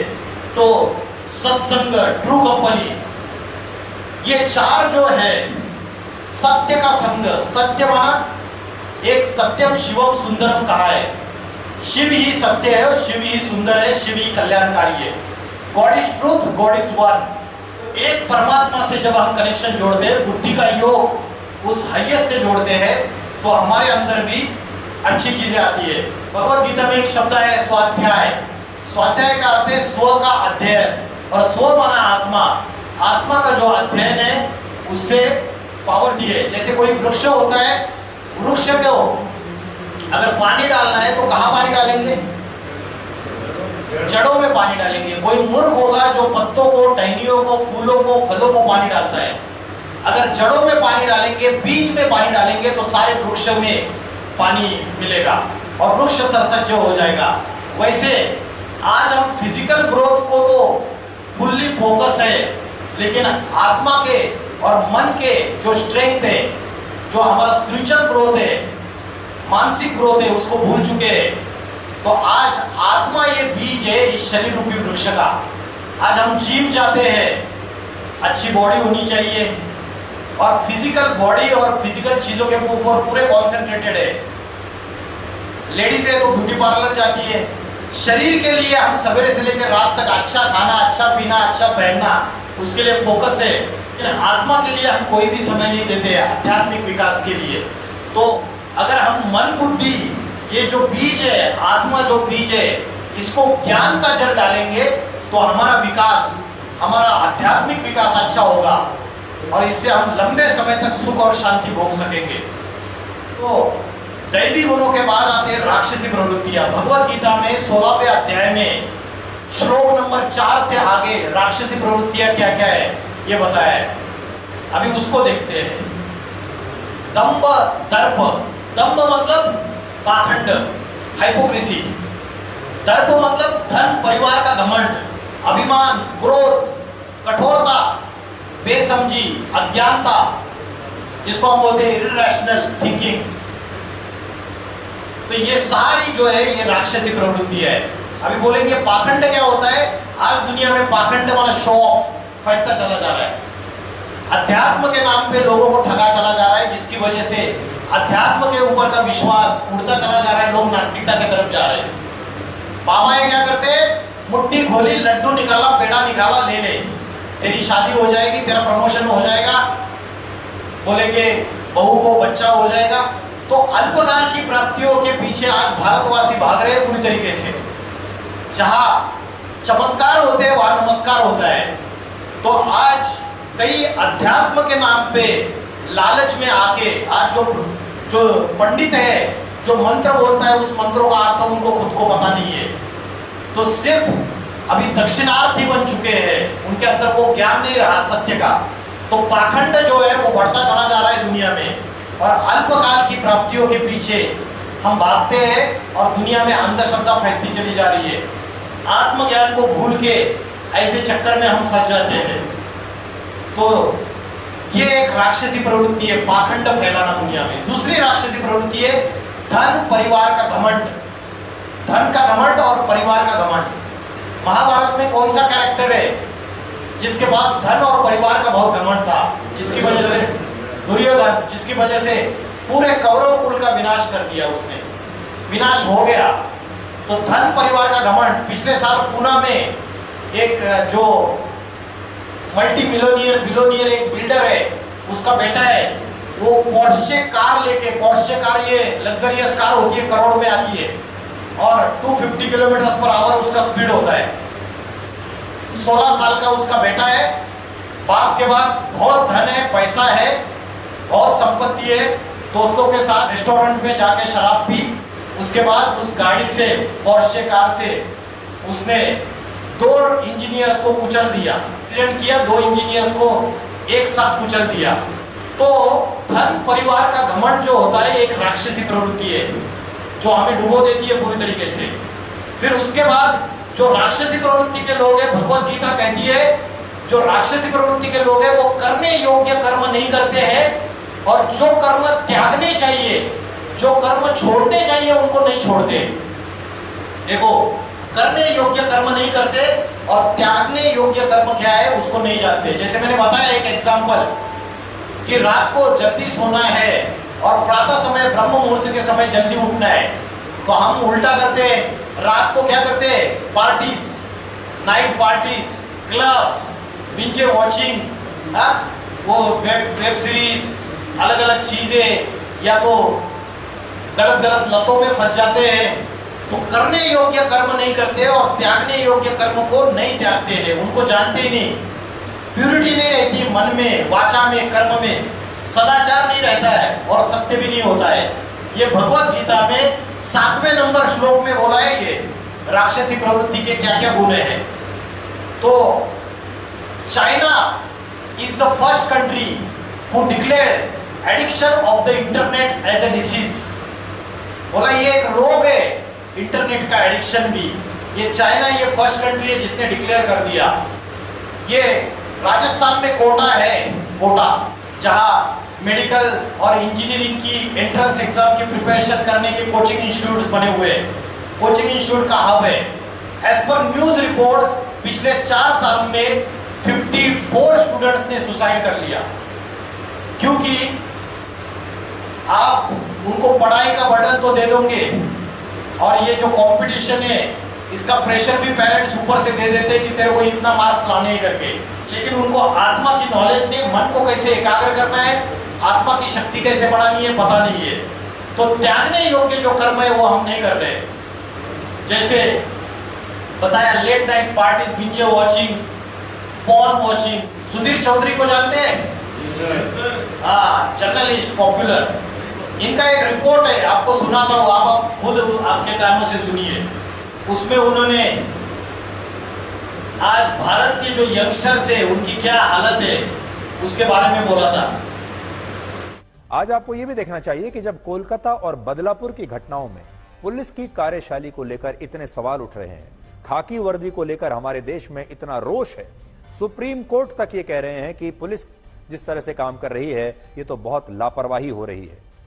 ऐसे में भी इस देश के लाखों युवा उसी पुलिस की नौकरी के लिए अपनी पूरी ताकत लगा रहे हैं, पूरी ताकत झोंक रहे हैं, क्योंकि इतनी बड़ी संख्या में, सोचिए 48 लाख लोगों को तो सिर्फ एक राज्य उत्तर प्रदेश की पुलिस में कांस्टेबल बनना है।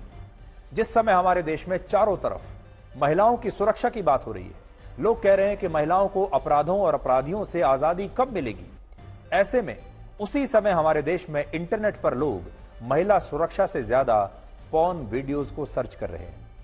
10 अगस्त से 20 अगस्त के बीच, मैं यही 10 अगस्त से 20 अगस्त के बीच की बात कर रहा हूं, अभी की पिछले हफ्ते की, भारत में गूगल पर पॉर्न वीडियोस को सर्च करने का एवरेज इंटरेस्ट 90.8% रहा है, जबकि जॉब्स यानी नौकरियों को सर्च करने का एवरेज इंटरेस्ट हमारे देश में सिर्फ 17.4% रहा है। और कोलकाता की इस रेप और मर्डर की घटना को सर्च करने का एवरेज इंटरेस्ट 30% रहा है। यानी इंटरनेट की सर्च हिस्ट्री में पॉर्न वीडियोस के मुकाबले नौकरी और महिला सुरक्षा का मुद्दा दूर दूर तक नहीं है। कितना परसेंटेज बताया? 90%, 90%। इसका मतलब दुनिया में राक्षस ज्यादा बढ़ रहे, दुर्योधन, दुशासन और रावण ज्यादा बढ़ रहे, या डिवाइन क्वालिटी ज्यादा बढ़ रही है?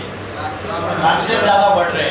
अभी कुंभ मेला हुआ और कुंभ मेला में 60 करोड़ से ज्यादा भारतवासियों ने जाके गंगा में डुबकी लगाई, और वहां पे ऐसे ऐसे राक्षस है, शैतान है, जिन्होंने हमारी जो माताएं बहनें हैं जो आत्मशुद्धि के लिए वहां गई थी, वो गंगा में स्नान कर रही थी, उनके वीडियोस बनाए, और वो जब कपड़े चेंज कर रही थी उसके भी वीडियोस बनाए और उसको सोशल मीडिया प्लेटफॉर्म्स पे डाल दिया, अपलोड कर दिया, और उससे पैसा कमाना चालू कर दिया। एक वीडियो के 10,000 उसको वायरल कर दिया।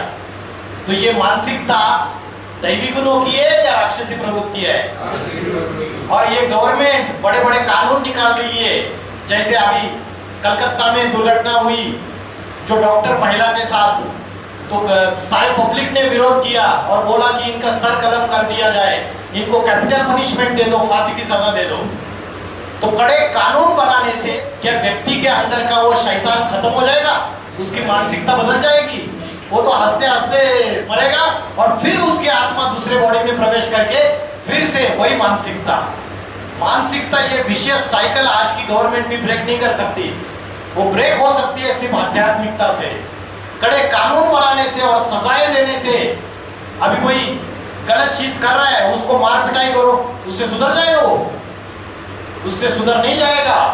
उसकी मानसिकता जब तक बदलती नहीं है, उसके मन में जब तक सुधार नहीं आएगा, उसके बुद्धि में सुधार नहीं आएगा, तब तक इस दुनिया का परिवर्तन नहीं हो सकता। इनका नाम पता है? इन्होंने सोशल, अभी एज ए हीरो इनकी छवि थी और छोटे छोटे बच्चे भी इनके वीडियोस देखते थे। इन्होंने सोशल मीडिया पे ऐसी गंदी बातें बोली कि बच्चों ने भी देखा होगा। तो छोटे बच्चों के अंदर अगर बुद्धि में आप ऐसी बातें डालोगे तो आज का युवा समाज, फिर देश का जो भविष्य है वो क्या करेगा? तो सुप्रीम कोर्ट में भी केस चला, इनके ऊपर कई एफआईआर रजिस्टर्ड हो गए। तो ये सारी मानसिकता इतनी नीचे की आ रही है। कॉलेजेस, यूनिवर्सिटीज में आज की तारीख में गांजा मिलना, ये लॉलीपॉप और चॉकलेट मिलना इतना इजी हो चुका है। ये नशा मुक्ति का एक लेक्चर था, हरियाणा की 4 यूनिवर्सिटीज के बच्चे इकट्ठा आके बैठे हुए थे। ये वीडियो जो है सोशल मीडिया में है, यूट्यूब में आप देख सकते हो। सर हमने इतना बड़ा ये कार्यक्रम देखा नशा मुक्ति अभियान का, और यूनिवर्सिटी नशे का सबसे बड़ा एपी सेंटर है। सर आज हम 5 यूनिवर्सिटी के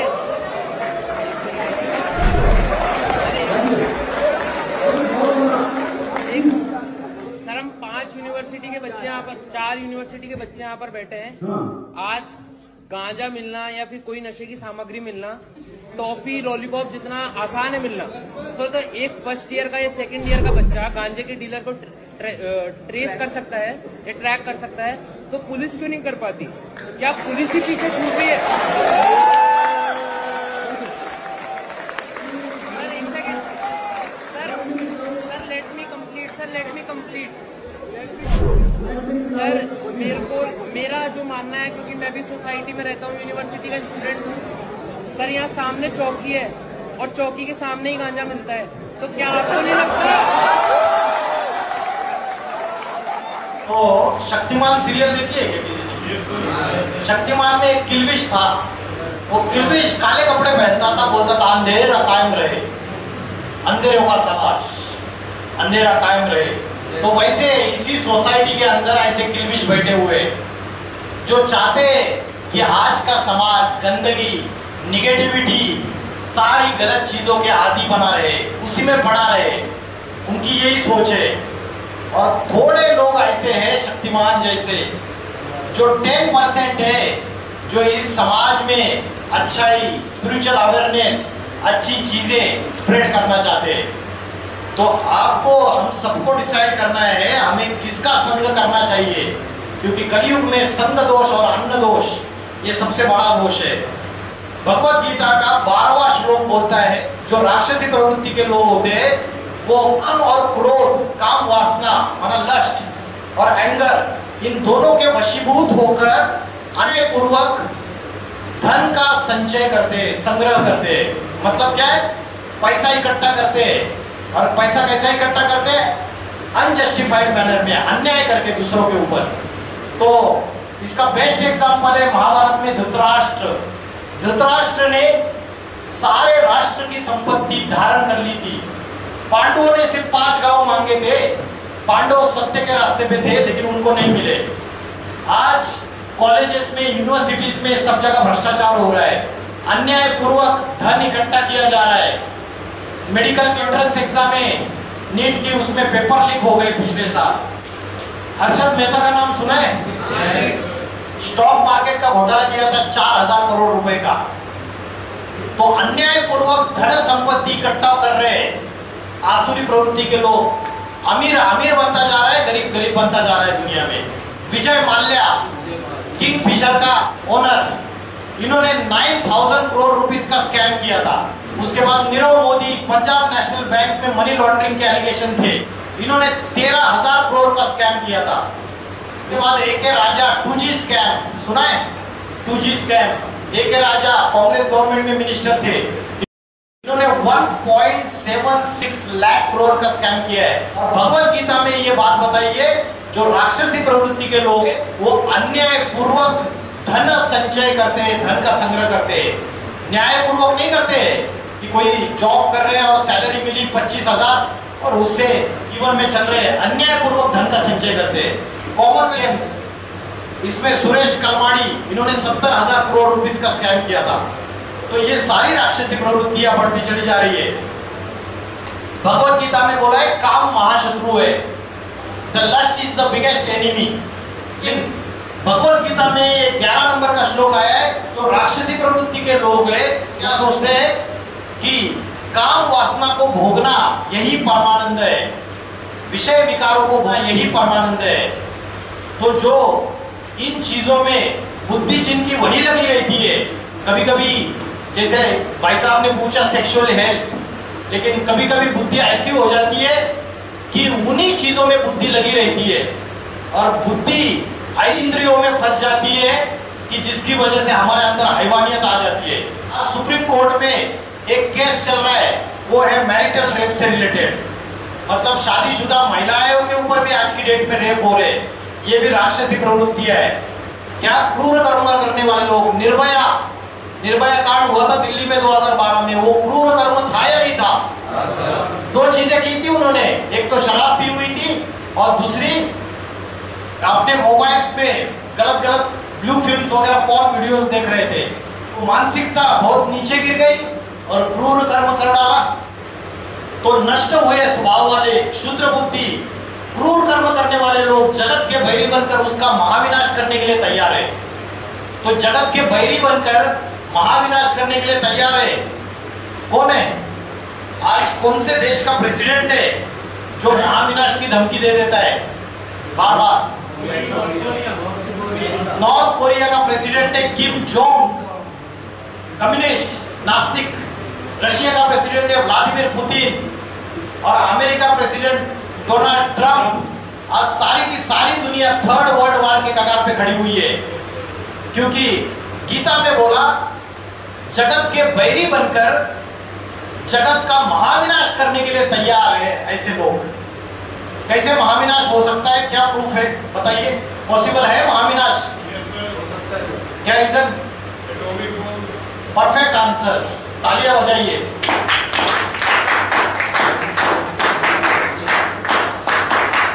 क्योंकि न्यूक्लियर एनर्जी है, न्यूक्लियर बॉम्ब है या न्यूक्लियर मिसाइल से, एटॉमिक वेपन से आज से 80 साल पहले ये दुनिया में नहीं थे। 1945 में फर्स्ट एटम बॉम्ब का इन्वेंशन हुआ और फर्स्ट एटम बॉम्ब का इन्वेंशन होने के बाद आज 80 साल के बाद छोटे से छोटे कंट्री के पास एटॉमिक वेपन से एटम बॉम्ब है। मेरे घर के नीचे अगर किसी ने बारूद बिछाई हुई है तो मैं उस घर में सुरक्षित हूं क्या? मनुष्य ने मॉडर्न साइंस के हेल्प से अपने विनाश के सारे साधन तैयार कर लिए। मनुष्य आत्मा की नॉलेज भूल गया, साइलेंस की पावर भूल गया, क्योंकि अध्यात्म साइलेंस की पावर सिखाता है और जो मॉडर्न साइंस है उसने विनाश के साधन तैयार कर रहे। एटम बॉम्ब, एटॉमिक वेपन्स, उसकी वजह से आज अंतरराज्यीय और अंतरराष्ट्रीय युद्ध हो रहे। दिल्ली में दंगे फसाद हो गए थे, रॉयट्स हो गए थे, धर्म आपस में लड़ रहे, देश आपस में लड़ रहे। अमेरिका और ईरान के बीच में बैटल स्टार्ट होने वाली है, अभी चल रहा है उनका। रशिया और यूक्रेन की वॉर चल रही है 2 साल से। इजराइल, पैलेस्टाइन, ईरान, लेबनान के बीच में वॉर चल रही थी। भारत पाकिस्तान की युद्ध अभी भी थमी नहीं है। तो सारे देश एक दूसरे के दुश्मन बन चुके हैं, धर्म आपस में लड़ रहे, जातियां लड़ रही है। हमारे अंदर भी अच्छाई और बुराई की युद्ध चल रही है। क्या लगता है कि न्यूक्लियर डिसआर्मामेंट पॉसिबल है? जैसे आसार है दुनिया के, अभी दुनिया की जो अवस्था है उसमें कोई न्यूक्लियर डिसआर्मामेंट पॉसिबल नहीं है, क्योंकि मेरे लेक्चर का सार ये है कि दुनिया कंप्लीटली इम्बैलेंस इसलिए कि 90% हालात बिगड़ चुके हैं, राक्षसी प्रवृत्तियां मनुष्य के अंदर आ चुकी है। तो कभी भी इम्बैलेंस हो सकता है। ये बड़े बड़े प्रेसिडेंट, इनका माथा अगर घूम गया, रिमोट कंट्रोल का एक बटन प्रेस करने से 1 सेकंड में ये पूरी दुनिया खलास हो सकती है। इतने एटॉमिक वेपन्स मनुष्य ने क्या कर लिए। हाँ जी बोलिए। क्या इजराइल किसने क्रिएट किया? ये तो अमेरिका की देन है। वही ना, मतलब वही है। पॉलिटिक्स डिक्लेयर कर रहे हो तो डिस्कस कर रहे हो, ये स्पिरिचुअल है, नॉट पॉलिटिक्स। हाँ जी। मेरा आपसे एक सवाल है, मैं शुक्रिया बट आपने ज्ञान के पिटारे से मैं और भी कुछ बढ़ना चाहता हूँ। हाँ, तो ये है कि आप भी कुछ सिखाना चाहते हो, आपको कोई ज्ञान की प्राप्ति हुई, आप कुछ सिखाना चाहते हो, संस्था भी कुछ सिखाना चाहती है, परिवार भी कुछ सिखाना चाहती है, तो जो समाज है वो भी कुछ सिखाना चाहता है। मैं ये जानना चाहता हूँ आपसे, मैं अनलर्न कैसे करूँ? जो सीखा हुआ है उसको मैं इतना दिमाग में इतना भर चुका है कि ना मैं अप्लाई कर पा रहा हूँ, ना मैं कुछ ढंग से ध्यान सीख रहा हूँ। जैसे शरीर परमात्मा ने जो मेरा बनाया है वो अपने आप चल रहा है, नाक अपने आप सांस ले रही है, आँखें अपने आप देख रही है, मेरा डाइजेस्टिव सिस्टम है वो अपना आप काम कर रहा है। तो इस संसार से डील करने के लिए, रहने के लिए, आत्मा को शुद्ध करने के लिए इतना कुछ सीखना क्यों पड़ रहा है? तो मेरा ये मानना है जब मैं बहुत ही छोटा बच्चा था तो बिल्कुल फर्स्ट क्लास था, और यहाँ जी के मैं खराब हो गया, मतलब इसी समाज में जी के चाहे कारण कुछ भी रहे, तो ये जो सवाल हुए ये मेरा। घर में फर्नीचर होता है, धूल जमती है ना, तो धूल साफ करते हैं, नेचुरल है। आत्मा के ऊपर धूल चढ़ी है, आपकी ओरिजिनलिटी है आपके पास, सिर्फ उस ओरिजिनलिटी के ऊपर कुछ धूल जमी हुई है, उसको फिर से एक्सप्लोर करना है। आईआईटी बाबा सुने है? तो बॉम्बे से आईआईटी किया, कनाडा गए, अच्छी जॉब कर रहे थे, अच्छा पैकेज था, लेकिन लगा कहीं मिसिंग है, और जो मिसिंग है उसको ही एक्सप्लोर करना है। वो आपका स्वयं है, सब कुछ होने के बाद भी जो मिसिंग है, तो वो जो धूल लगी हुई है वो साफ करनी है बस। तो जैसे शरीर के ऑर्गन्स काम तो कर रहे हैं, लेकिन फिर भी हम साफ सफाई तो रखते हैं ना शरीर की, वैसे ही आपकी आत्मा की कभी कभी ऐसा हो जाता है, राजा का बच्चा है और बचपन में राजा पुरु को जानते हो, ओरस राजा पुरु जो है वो बचपन से ही एक ट्राइबल्स जो है दस्यु करके उसमें खो गया, राजघराने से बिछुड़ गया वो किसी कारण से, और बचपन से उनके बीच में पला, उस ट्राइब के बीच में। लेकिन उसके अंदर जो राजा के संस्कार थे वो उसके अंदर थे। जब वो फिर से राज परिवार से कनेक्शन आया तो उसकी चीजें इमर्ज हो गई। वैसे समय प्रमाण अनुसार, कैसे कहीं भी मेले में बच्चे गुम हो जाते हैं, वैसे समय प्रमाण अनुसार इस दुनिया का संग का रंग लगा के कुछ धूल जमी हुई है, सिर्फ उसको साफ करना है सबसे पहले जो चीज। अभी दूसरा प्रश्न जो था कि हमने बहुत कुछ हमारे बुद्धि में आ चुका है, अभी उसको बाहर निकालना है और नई चीजें लानी है। तो उसके लिए तो मैं एक ही सॉल्यूशन दूंगा, करत करत अभ्यास के जड़मती होत सुजान, रसरी आवत जावत ते थल पर होत निशान।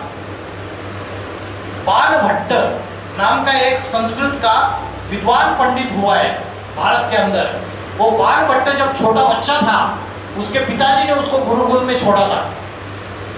जब उसको गुरुकुल में छोड़ा तो जब भी परीक्षा होती थी संस्कृत की, वो हमेशा फेल हो जाता था, बाकी के सारे बच्चे पास हो जाते थे। उसके दिमाग में घुसता ही नहीं था संस्कृत का, और उसके जो गुरु है हमेशा डांट लगाते थे।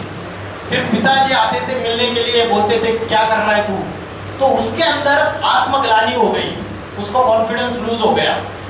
तो वो बच्चा एक दिन डिसाइड करता है कि मैं इस शरीर को, इस जीवन को नष्ट कर दूंगा।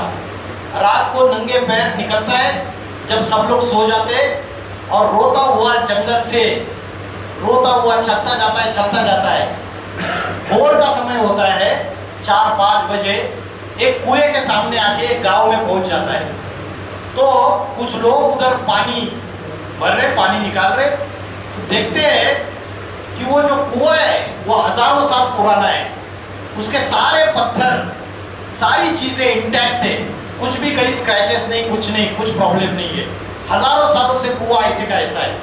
लेकिन जो रस्सी जो ऊपर आ रही है, वो रस्सी जिस पत्थर से टकरा रही है, वो पत्थर पूरी तरीके से टूटने को आया है, टूट चुका है। तो उसके दिमाग में रियलाइज होता है, वो आत्महत्या करने वाला रहता है। जब वो चीज देखता है, बोलता है बार बार रस्सी ऊपर नीचे करने से, कठिन पत्थर से पाषाण को भी काट सकती है, तो मैं बार बार अभ्यास करूंगा अगर, तो मैं संस्कृत में अव्वल नंबर क्यों नहीं ला सकता। और वही बच्चा फिर से वापस जाता है और बाणभट्ट नाम के पंडित के विद्वान के रूप में प्रत्यक्ष हो जाता है, संस्कृत का विद्वान पंडित। तो इसलिए बोला है, करत करत अभ्यास के जड़मती होत सुजान। जड़मती मतलब डल बुद्धि, डल हेडेड। रसरी आवत जावत ते थल पर होत निशान। अर्जुन को भगवान ने उत्तर दिया, जब अर्जुन ने पूछा मेरा मन बड़ा चंचल है, बड़ा हठी है, जबरियत मेरे इंद्रियों को उत्तेजित करता है, तो अर्जुन को जवाब दिया भगवान ने, अभ्यास न तो कौन्तेय यह वैराग्य न च गृह्यते। बार बार ये मन चंचल होता है, बार बार इसको ठिकाने में ला, बार बार उसको एकाग्र करने का अभ्यास कर। अभी हम अभ्यास ही नहीं करते 24 घंटे में, हम अध्यात्म ध्यान ये सारी चीजों का अभ्यास ही नहीं करते। जब आप अभ्यास बढ़ाओगे तो जैसे कोई कुआं खोदते हैं ना, ठीक करते हैं, तो कुआं खोदते वक्त पहले क्या निकलता है? कूड़ा कचरा, पत्थर, गंदगी, मिट्टी सारा निकलता है, और खोदते खोदते नीचे जाओगे तो शुद्ध निर्मल शीतल जल निकलता है। वैसे ही ये मन रूपी कुआं है, अनेक जन्मों की गंदगी जमा हुई है इसके ऊपर। जब आप अध्यात्म का अभ्यास करोगे पूरी निष्ठा से, पूरी एकाग्रता से, जैसे आपको डॉक्टर दवाई देते हैं और आप अगर उसके ऊपर विश्वास रखते हो कि ये दवाई खाने से मैं ठीक हो जाऊंगा, और श्रद्धा विश्वास से आप वो दवाई लेते हो, अच्छे विचारों से, अच्छे संकल्प से वो दवाई आपको काम करती है।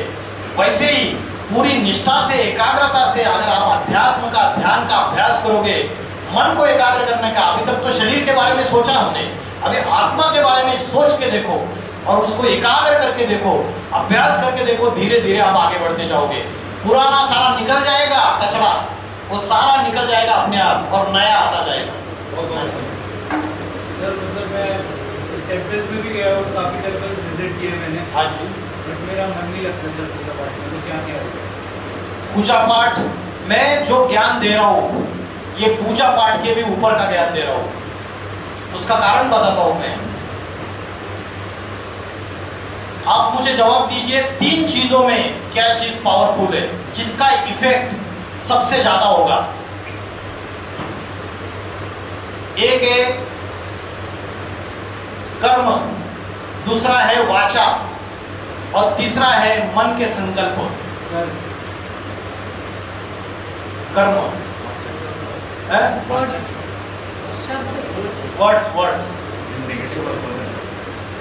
हाँ, पर चलो इन्होंने पूछा निगेटिव और पॉजिटिव, चलो मैं निगेटिव बोलता हूँ।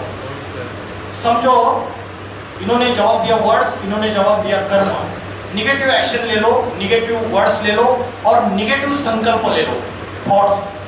सबसे ज्यादा इफेक्ट, सबसे ज्यादा परिणाम होगा वो किसका होगा? इनका जवाब है निगेटिव थॉट्स। एक्ट, उसके बाद स्पीच मतलब वर्ड्स, और तीसरा है थॉट्स। जो थॉट्स है ना सबसे सूक्ष्म है, दिखाई नहीं देता है, और कर डीड्स जो है, एक्ट जो है वो दिखाई देता है, लेकिन जो सूक्ष्म है उसमें सबसे ज्यादा ताकत है। जैसे एटम छोटा है, लेकिन एटम को बन के सारी दुनिया का विनाश कर सकता है। जो जितना सूक्ष्म है वो उतना पावरफुल है। जैसे किसी को क्लासरूम में थप्पड़ मार दिया किसी स्टूडेंट को टीचर ने, उसका जितना उसके ऊपर असर होगा उससे ज्यादा असर अगर क्लास में वर्ड से बहुत इंसल्ट कर दिया, उसको जलील कर दिया, उस बच्चे के ऊपर उस वर्ड्स का असर उससे भी ज्यादा होगा, थप्पड़ से भी। और उससे भी ज्यादा असर हुआ कि किसी ने उसको इतनी बद्दुआएं दी कि तेरा ऐसा हो जाएगा, बहुत बद्दुआएं दी मन से, सारी निगेटिविटी, तो उसका असर उस वर्ड से और उस एक्ट से भी ज्यादा है। समझ में आ रहा है? तो अभी आपके प्रश्न के जवाब की तरफ आते हैं। आपने बोला मैं टेम्पल्स, है ना, कई जगह गया, लेकिन मुझे वो चीज सेटिस्फेक्शन नहीं मिला। 28 का भी हो गया ऐसा, तो 18 थोड़ा बहुत देखा है। हाँ, तो जो रिचुअल्स है, मैं अभी जो ज्ञान दे रहा हूं, एक होता है कि पूजा पाठ करते हैं, आप दीपक जलाते हैं, बाकी के सारे कर्म कांड करते हैं, अगरबत्ती जलाएंगे, दीपक जलाएंगे, नारियल उसको अर्पण करेंगे, बाकी सारे कर्म कांड करते हैं। ये कर्म कांड हो गए ईश्वर के प्रति। उससे ऊपर है कि मंत्र जाप, माला का जाप करते हैं, क्योंकि वर्ड से वो उससे भी पावरफुल है। मंत्रों का पठन करते हैं, उससे भी पावरफुल है, क्योंकि वाचा है वर्ड से, और उससे भी पावरफुल है मन के थॉट्स। और आज मैंने जो लेक्चर दिया उन सबसे टॉप लेवल का बताया आपको। मैंने मंत्र जाप करने के लिए बोला ही नहीं किसी को, मैंने कोई रिचुअल्स करने के लिए किसी को बोला ही नहीं, मैंने टॉप मोस्ट चीज बताई, योग का अर्थ बताया, चंचल मन को भ्रुकुटी के बीच में एकाग्र करके मल्टीपल थॉट्स को एक पॉइंट ऑफ लाइट में एकाग्र करने का अभ्यास करो। तो आप ये करके देखो। और हमारा 7 डेज का कोर्स होता है, अभी तो मैं शॉर्ट में ब्रीफ में बता रहा हूँ। 7 डेज का कोर्स करो, आप जितना भटक रहे थे आप एक जगह स्थिर हो जाओगे। स्पिरिचुअल नॉलेज इतनी गहराई में है, वो आप 7 डेज का कोर्स करो, समझो, स्टडी करो, तब आपको पता चलेगा। तो अभी सारी दुनिया में वर्ल्ड वॉर 3 के आसार हो चुके हैं। आज धरती माँ के ऊपर पापों का बोझा बढ़ता चला जा रहा है और धरती को माता कहा जाता है। भारत के लोग धरती को माता कहते हैं, मातृभूमि कहते हैं। तो पापों का बोझा बढ़ता जाएगा, वो धरती माता बदला लेगी या नहीं लेगी? जब सहन शक्ति कितना सहन करेगी? तो भूकंप आएंगे, ज्वालामुखी फटेंगे, सुनामी आएगा। जो प्रकृति के 5 तत्व है, इसको मनुष्य ने बांध के रखा है। बोलते रावण ने 5 तत्वों को अपने खटिया से बांध के रखा था। तो आज क्या किया हमने? पेड़ पौधे जंगल सारे नेस्तनाबूद कर दिए, सबका विनाश कर दिया। शुद्ध ऑक्सीजन भी नहीं मिल रहा है। दिल्ली में तो इतना बुरा हाल है, दिल्ली को आजकल न्यूज़पेपर में हेडलाइंस आते हैं गर्मियों में, हेल, दिल्ली इज हेल, जजेस के वर्ड्स है ये। दिल्ली क्या है? नरक बन चुका है पूरी तरीके से। सबसे ज्यादा पोल्यूटेड, सबसे ज्यादा गर्मी, सबसे ज्यादा समस्या है, हीट वेव्स। तो नेचुरल कैलेमिटीज आने के चांसेस पूरे हैं। क्लाइमेटिक चेंजेस हो रहे हैं, अल्ट्रा वायलेट रेज, सूरज के ओजोन का लेयर डिप्लेट हो रहा है। तो नेचुरल कैलेमिटीज भी क्यों आ रहे हैं? क्योंकि मनुष्य के वाइब्रेशंस बिगड़ गए। मनुष्य के अंदर जो प्यूरिटी थी, पॉजिटिव वाइब्रेशन थे, वो बिगड़ के निगेटिव हो गए। उसका असर इस प्रकृति के 5 तत्वों के ऊपर, जल, वायु, अग्नि। आपकी यमुना साफ ही नहीं हो रही है, इतनी पोल्यूटेड हो गई। उसका कारण मनुष्य है। मनुष्य इस सृष्टि रूपी रंगमंच का मेन एक्टर है और बाकी सारे साइड एक्टर्स है। मेन एक्टर बिगड़ गया तो साइड एक्टर्स अपने आप बिगड़ जाते हैं। जंगली कुत्ता ज्यादा बीमार पड़ता है या पालतू कुत्ता ज्यादा बीमार पड़ता है? पालतू कुत्ता, क्योंकि मनुष्य के वाइब्रेशन में आ गया, पड़ेगा बीमार। मनुष्य सबको बिगाड़ने के, तो खुद वो सुधर जाएगा तो सारी दुनिया सुधर जाएगी। तो दुनिया में क्लाइमेटिक चेंजेस हो रहे, नेचुरल कैलेमिटीज। दुनिया सारी तीसरे विश्व युद्ध के ऊपर खड़ी हुई है, क्योंकि मॉडर्न साइंस ने ये एटम बॉम्ब, न्यूक्लियर वेपन्स, विनाश के साधन तैयार कर लिए। और दूसरी बात, तीसरी बात है धर्म के बीच में झगड़ा। कि मुस्लिम कहते हैं हमारा जो अल्लाह है वही भगवान है, सनातनी हिंदूज कहते हैं हमारा जो भगवान है वही भगवान है। हर धर्म आपस में लड़ाई झगड़ा कर रहे हैं, तो धर्मों के बीच में झगड़े चल रहे हैं। तो ऐसा समय है कि दुनिया में अगर तीसरा विश्व युद्ध चालू हो गया तो उससे एटम बॉम्ब का अगर विस्फोट हो गया तो अर्थ का टेम्परेचर इंक्रीज हो जाएगा। अर्थ का टेम्परेचर इंक्रीज होने से नॉर्थ पोल और साउथ पोल के बर्फ के पहाड़ पिघल जाएंगे। बर्फ के पहाड़ आज भी पिघल रहे हैं, नासा की रिपोर्ट है। और बर्फ के पहाड़ पिघलने से जो समुद्र का जलस्तर वो बढ़ जाएगा, अभी भी बढ़ रहा है। और समुद्र का जलस्तर बढ़ने से America, Europe, Russia, China, New Zealand, Australia, Africa, जितने भी आइलैंड्स हैं वो सारे समुद्र के अंदर तबाह हो जाएंगे। भारत का उत्तर भारत की जो धरती है वो अविनाशी खंड है, हिमालय से जो आच्छादित है, उसका कभी विनाश नहीं होगा। कलयुग का अंत और सतयुग की शुरुआत, युग परिवर्तन का समय है ये। और इस समय हमें साइलेंस की पावर, अध्यात्म की पावर, मन को एकाग्र करने की, आत्मा की प्यूरिफिकेशन की पावर फिर से अपने अंदर लानी पड़ेगी। ये छोटी सी क्लिप देखिए। अभी बीच में म्यांमार में भूकंप हुआ था, बड़ी बड़ी बिल्डिंग्स ताश के पत्ते के जैसे नीचे गिर जाती है।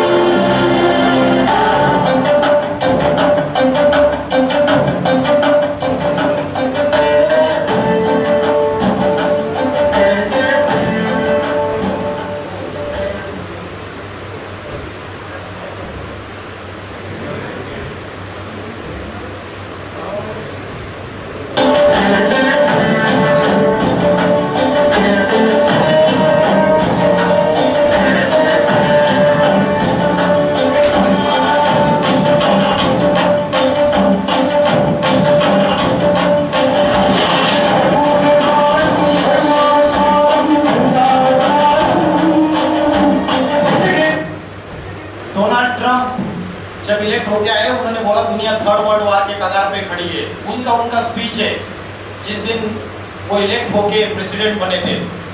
तो ये बाहर भी विनाश चल रहा है और हमारी मन बुद्धि आत्मा के अंदर भी विनाश चल रहा है। तो इसलिए अध्यात्म की धारा फिर से जीवन में अगर हम लेंगे, क्योंकि साइंस से जो डिस्ट्रक्शन की तरफ दुनिया जा रही है उसका सॉल्यूशन साइलेंस की पावर में है, और साइलेंस की पावर मिलती है अध्यात्म से, स्पिरिचुअलिटी से। तो ये जो 21st सेंचुरी है उसमें कई भविष्यकारों ने भविष्यवाणियां की है। उन भविष्यकारों ने जो भविष्यवाणियां की है उसमें नॉस्ट्राडेमस नाम के एक भविष्यकार बहुत फेमस है। नॉस्ट्राडेमस का नाम किसी ने सुना है? हाँ जी, नॉस्ट्राडेमस, किरो किड, एंडरसन, जुल वर्न, ये सारे विदेशी भविष्यकार है। और भारत में गोपीनाथ शास्त्री, कल्कि पुराण, भविष्य मालिका, इन्होंने भविष्यवाणियां की है कि 21st सेंचुरी में उत्तर भारत से एक महापुरुष का अवतार होगा। वो योगियों का योगी होगा, वो आत्मा और परमात्मा का ज्ञान देगा, वो ऐसे आध्यात्मिक क्रांति लाएगा भारत में, और ऐसा आध्यात्मिक संगठन स्थापन करेगा कि अनेक जो महासत्ता है वो उसके सामने नतमस्तक हो जाएगी। अनेक धर्म, अनेक भाषा, अनेक जातियां, उसका सबका विनाश हो जाएगा, और एक धर्म, एक भाषा, एक राज्य की फिर से स्थापना हो जाएगी। अभी ये जो समय है ये असली महाशिवरात्रि का समय है। राम का जन्मदिन राम नवमी के रूप में मनाते हैं, और कृष्ण का जन्मदिन कृष्ण जन्माष्टमी के रूप में मनाते हैं। लेकिन अभी ये जो समय है वो महाशिवरात्रि का समय है, ये त्योहार हम मनाते हैं। कभी आपने सोचा कि रात्रि शब्द का यूज क्यों किया? महाशिवरात्रि, शिव जयंती बोल देते थे या शिव जन्माष्टमी बोल देते थे, महाशिवरात्रि क्यों बोला? क्योंकि कलयुग जो है, अभी जो घोर पापी कलयुग है, ये रात्रि के समान है, और रात्रि में अंधकार होता है। यहाँ भी विषय विकारों का, अज्ञान का अंधकार फैला हुआ है। ऐसे समय परमात्मा शिव इस धरती पर अवतरित होते हैं अति साधारण शरीर में। वो टीचर बन के आते हैं, गुरु बन के आते हैं, सदगुरु बन के आते हैं, और अज्ञान अंधकार का विनाश करते हैं। जो ज्ञान की गंगा बहाते हैं, उस ज्ञान की गंगा को मनुष्य अपने जीवन में धारण करता है, तो उसके अंदर के राक्षस, काम, क्रोध, लोभ, मोह, अहंकार, ये भाग जाते हैं। इसलिए बोला है ब्रह्मा के द्वारा यूनिवर्स का क्रिएशन हुआ, सनातन धर्म इस बात को मानता है, और शंकर के द्वारा डिस्ट्रक्शन हुआ। शंकर को बोलते हैं संहार करता, विनाश करता। किस चीज का विनाश करता है? अनेक धर्मों का, अनेक जातियों का, अनेक परंपराओं का, अनेक कुरीतियों का। क्योंकि जब असत्य, अधर्म बढ़ जाता है तो असत्य का विनाश और सत्य का अपना। तो वो कोई तलवारबाजी करके या कुछ करके विनाश नहीं करते हैं, वो आध्यात्मिक ज्ञान, सत्य ज्ञान सुना के अनेकता का विनाश करते हैं और एक सत्य फिर से स्थापन करते हैं। शंकर ये एक ही ऐसा महादेव है जिनके नाम के आगे लगा है हर हर बम बम। क्या लगा है? बम बम। क्योंकि भगवान शिव जब इस धरती पर आते हैं तो दुनिया में एटम बम फटना चालू हो जाते हैं। तो ये समय है कलयुग का, ये युग परिवर्तन का समय है। This is the transformation of the world, transformation from कलयुग टू सतयुग। पापी कलयुग से लेकर पावन सतयुग। जैसे कोई पेशेंट डेथ बेड पे होता है तो उसको वेंटिलेटर पे बिठाया जाता है, वेंटिलेटर अंतिम सांसें गिन रहा होता है, वैसे दुनिया की हालत हो चुकी है। आज दुनिया में पाप, भ्रष्टाचार, अत्याचार, दुख, अशांति, हिंसा, आतंकवाद बढ़ता चला जा रहा है, और भारतवासी कुंभकर्ण की निद्रा में सो रहे हैं। उनको पता ही है परमात्मा शिव इस धरती पर अवतरित हो चुके हैं अति साधारण मनुष्य तन में। आज अगर आप देखोगे अलग अलग स्टोरीज आ रहे हैं सोशल मीडिया में भी। अभी ममता कुलकर्णी ने स्टेटमेंट दिए संबल में जाके कि कल की अवतार हो चुका है, उसमें आपस में बैटल कर रहे हैं। तो जरूर ऐसा समय है कि ईश्वर का अवतार होए बगैर इस सृष्टि का परिवर्तन नहीं हो सकता। क्योंकि आज का पॉलिटिकल लीडर, आज के मंत्री, आज के एक्टर, क्रिकेटर इस दुनिया का परिवर्तन नहीं कर सकते, और हमने उनको हीरो बना के रखा हुआ है। बड़े बड़े एक्सप्रेस हाईवेज बना देंगे, बड़े बड़े मॉल्स बना देंगे, स्मार्ट सिटीज बना देंगे, लेकिन दुनिया में राक्षसी प्रवृत्तियों को खत्म नहीं कर सकते। अनैतिकता को बदलते नैतिकता में नहीं ला से, ये कार्य स्वयं ईश्वर का है। तो बोलकर मैं रुकता हूं। ओम नमः शिवाय। ओम नमः शिवाय।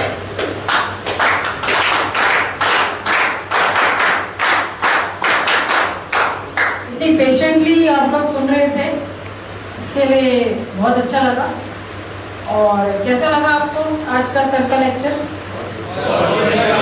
तो अगर ऐसे ही और लेक्चर आप सुनना चाहते हो तो हमारा एक स्पिरिचुअल रेवोल्यूशन एक यूट्यूब चैनल है। आप यूट्यूब में जाओगे, स्पिरिचुअल रेवोल्यूशन आप टेक्स्ट करोगे तो सर के बहुत सारे लेक्चर उसमें रिकॉर्डेड है, वो देख सकते हैं।